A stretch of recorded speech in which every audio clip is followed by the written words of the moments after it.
तुमचे जोडीदार मित्र 35 चे वेगळे असतील. माझे बघा जोडीदार 35 चे जोडीदार आहेत हे सगळे. काय करता?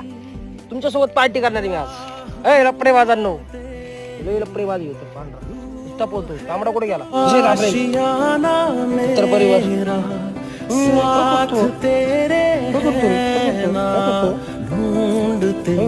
तेरी गली काय करता रे? मुझको घर में मित्र परिवार सकाळ सकाळी मी इथं रोज येत असतो. काय रे कॅमेरा मध्ये काय घुसतो? इकडं इकडं पेत अजून बोल. आज मी 35 ची पार्टी यांच्यासोबत करणार आहे. त्यांना मस्त पैकी काहीतरी खायला देणार आहे. ह्यांना बी कळलं पाहिजे 31 काय असतं, न्यू इयर काय असतं. आपला गुढीपाडवा असतो पण आता हे लहान आहेत ना, ह्यांच्यासाठी नेक्स्ट टाइमला त्याला बी करू गुढीपाडव्याला.